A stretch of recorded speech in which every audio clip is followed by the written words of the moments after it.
Okay, mambo vipi? Hii ni Poa Podcast na mimi ni Ton Tiger na leo tuko na Mzee Shayo, jamaa ambaye amelalamika sana kuhusu mwezi wa kwanza. Mwezi wa kwanza ulifanyia nini? Mwezi wa kwanza bwana. Sio ulinifanyia nini? Wewe sema tu mwezi wa kwanza huwa unatufanyiaga nini? Usijitoe. Na mimi nipo yani somehow. Ni mwezi wa kwanza usipokumaliza ina maana sasa sio utakuwa umefanyaje? Maana hata kama una hela lazima upretend. Okay. Maana ukijifanya una hela sio Januari utaombwa. Yani utakuwa sasa wewe ndio center kwamba wewe mambo yako yanaenda. Basi hata tuchukue za kwako. Tuchukue za kwako. Wenye hela sio na hela wote wanakuwa katika hatari sana. Mambo vipi sasa? Safi ndugu yangu. Kwa fresh kabisa. Nipo najitahidi. Mwaka unaendaje? Mwaka bado ndo unaendelea kukunjuka unajua Ndo tunaendelea kuona mpaka mwezi wa 5 hapo ndo unakwambia ikishaisha Pasaka. Basi. Yani Yesu akifa akifufuka utaratibu ushamalizika. Shughuli imeisha. Subiria Pentecost akishapaa basi hapo ni wewe sasa.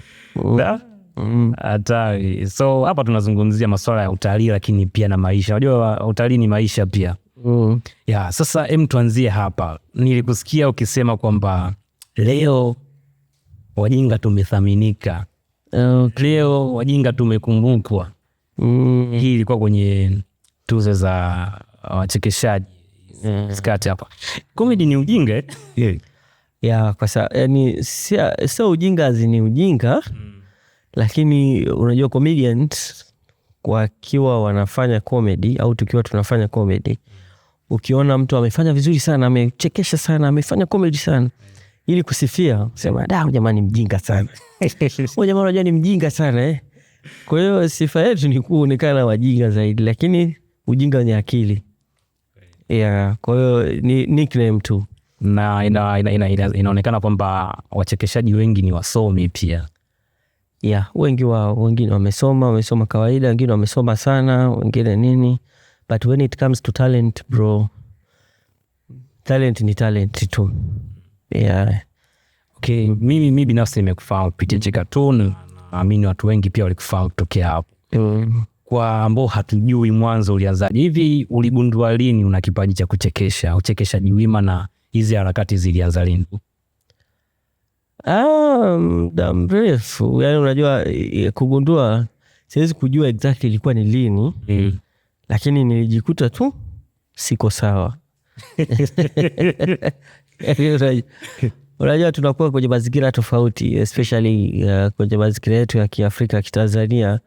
Tunakuwa kwenye familia ambazo kitu cha muhimu mzazi anachokiona kwa mtoto ni kusoma, awe engineer, awe profesa, au awe dokta, au awe mwalimu, au polisi.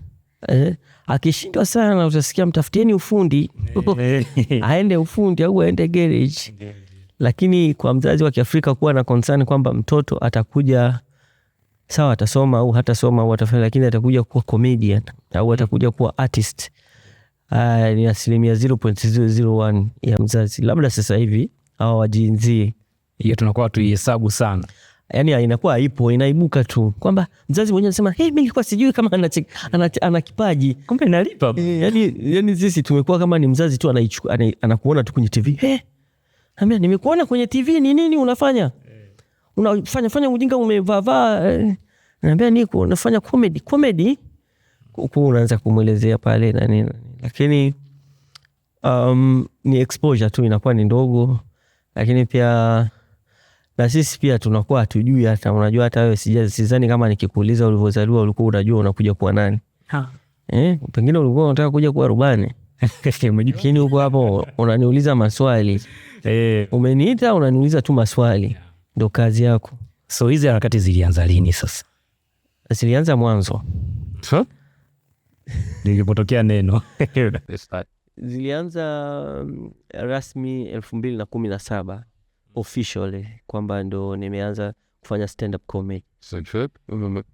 Anza 2017 nilianza na Chekatu. Kipindi hicho pia Chekatu na yenyewe inaanza. Kwa hiyo mimi nimeanza comedy, nimeanza stand up comedy, na Chekatu pia ndo ilikuwa inaanza kufanya shows za stand up comedy. Kwa hiyo nilikuwa comedian wa kwanza kabisa kwenye ile lineup ya Koi. Hiyo nafasi kwa sababu Koi alikuwa anaanza, maanake alikuwa anahitaji watu ambao wanaweza kufanya vizuri kwenye jukwaa lake, na wewe pia ukapata nafasi. Ulikutanaje na Koi?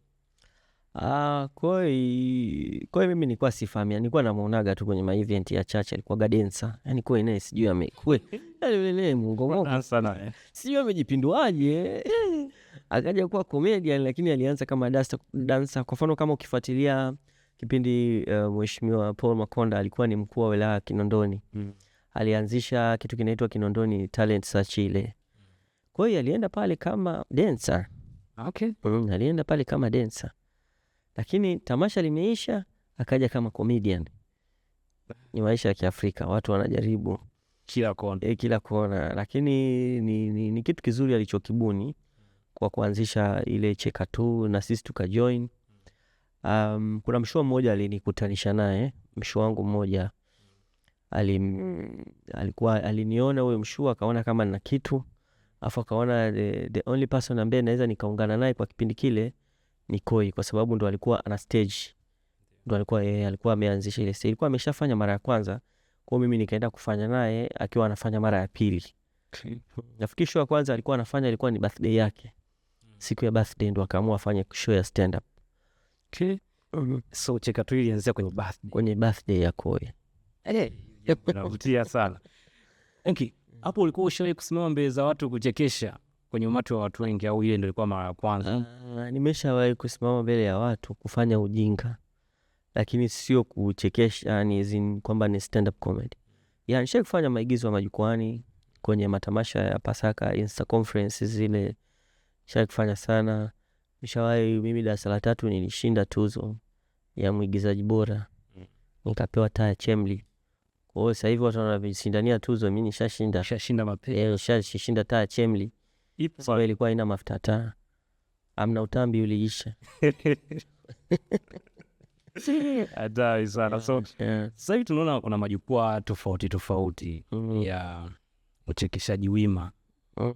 Hilo jina unajua inabidi wewe umeshiba kulizungumza. Uchekeshaji wima. Ndio unaitwa hivyo pia. Uchekeshaji kwa sababu sio uko umesimama, ni wima. Kwa sababu ukisema wima maana yake ni umesimama. Uchekeshaji sio umesimama. Majukwaa yamekuwa mengi sasa hivi na tunaamini kwamba pesa inaingia mpaka majukwaa yanaongezeka, maana yake pesa ipo na vijana wanaichukulia kama fursa sasa hivi, na wenyewe wanatamani kuingia kwa nguvu. Pesa ipo. Nimependa kauli yako ya kwanza, umesema tunaamini. Na pia sisi tunaamini pia. Na wewe bado unaamini? Sababu Biblia yenyewe inasema aminini. Aminini nani? Itapewa. Kwa hiyo na sisi bado tuniwaamini. Ni waumini wazuri wa kuamini. Umesema inalipa, sijui, kwa sababu kulipa inategemea na kila mtu anataka shingapi. Kwa sababu kuna mtu shilingi 10,000 amelipwa na inalipa, na kuna mtu 100,000 au milioni, depends na namna ambavyo mwenyewe unayasema hii sasa ni kulipwa. Mfano kama wachezaji, si kulipwa. Mchezaji anayechezea Ndondo Cup anapata allowance, si ndio? Lakini analipwa. Mbwana Samata analipwa. Wote ni wachezaji wa kulipwa. Ile wengine wanalipwa zaidi, wengine wanalipwa kidogo. Kwa hiyo comedy na yenyewe iko hivyo hivyo. Kwa wewe binafsi Depends na namna ambavyo wewe umeipeleka na ulipoifikisha, na umekuwa ni comedian ambaye unaweza ukafanya nini. Ndio naweza nikasema inaweza ukasema inakulipa, kwa sababu ukisema stand up comedy inalipa, comedy sasa hivi inalipa, umejumlisha watu wote. Lakini kwenye hiyo comedy inalipa kuna watu ambao hawalipwi sawa na wenzao. Kwa hiyo ni kiasi kwamba wewe umeweza kufanya nini, sababu unalipwa kwa kitu unachokifanya. Unalipwa kwa performance, unalipwa labda kwa kuwa brand influencer, unalipwa labda kwa vitu, kwa activities ambazo unatakiwa usifanye. Sawa. Vipi wewe binafsi sasa, weka sasa comedy imekulipa? Comedy bado naamini itanilipa. Najua nachoweza kusema ni kwamba haikuwa inalipa hivi. Yani ninachokipata sasa hivi japo sio kikubwa, lakini ninachokipata sasa hivi hakikuwepo mwanzoni. Kwa hiyo nitakuwa ungrateful au ni mtu ambaye sina shukrani kusema kwamba comedy bado haijalipa. Niseme labda imeanza kuonyesha matumaini kwamba inaweza ikalipa. Kwa hiyo tukiendelea kupambana, kuongeza bidii, kuweka ubunifu, kufanya vitu tofauti tofauti, pesa itakuja kubwa zaidi. Na itakuwa jambo zuri pia. Mimi binafsi nimekuwa na Cheka Tu mara ya kwanza na hivyo nimesema, lakini baada ya muda ikatokea huo mgawanyiko.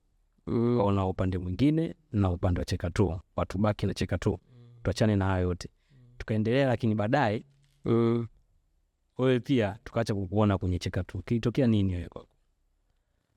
Akijatokea kama tu mtoto unavyomwona alikuwa yuko kwenye mimba, alikuwa yuko tumboni, miezi 9 inafika, mna mimba ya miezi 20, mtoto lazima azaliwe. Kwa hiyo ni process ambayo kila mtu nafikiri lazima ipitie, kwa sababu hata aliyeko Cheka Tu ama watu baki sasa hivi, sidhani kama after 10 years ama 20 years atakuwa bado yuko Cheka Tu, labda kama ni Koi.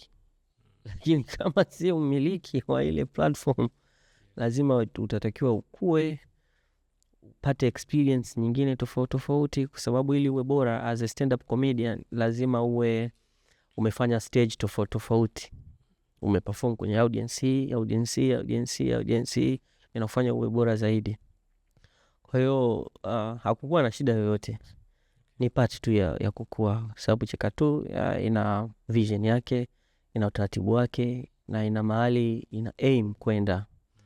Kwa hiyo nafikiri mahali ambapo ina aim kwenda kama kundi ni tofauti na ambapo mimi nina aim kwenda kama as an individual, same as watu baki. Na siku zote hamna maisha ya kundi. Hata ulipokuwa shule wanasema someni, danganyeni wazazi wenu, wengine wana hela, wengine watapelekwa shule za private, wewe fanya uzembe. Unaona, kwa ndio video unabaki wewe kama wewe. Okay, so ongea pia ulipata nafasi ya kuchekesha mbele ya Mheshimiwa Rais. Ile nafasi pale unaipokea kwanza, nipe hiyo moment, ilikuwaje hiyo time? Unajua mimi ni mtu ambaye naweza nikasikia kitu au nikaona kitu, either ni kibaya au kizuri, alafu after 2 hours or maybe after 1 day ndo nikaja kuwa kama ni excitement ama ni kufikiria kama ni kujisikia vibaya. Sorry. Na hiyo ya muda unasikia we kawaida tu. Lakini ilitokea tu. Unajua baada ya kazi, kwa mfano kama apart from kushoot na nini, mimi most of the time napenda catch up na watu, especially watu wamenizidi umri, wamenizidi kipato, wamenizidi experience, wamenizidi exposure. Kwa katika story tu na baadhi ya wadau tuliokuwa nao, ikatokea tu kama idea. Alafu kwa nini asije huyu akafurahisha pale? Lakini ilikuwa kwamba eti ofisi imenieni, ilitokea tu. Ni Mungu, unajua Mungu anataka kufanya kazi zake.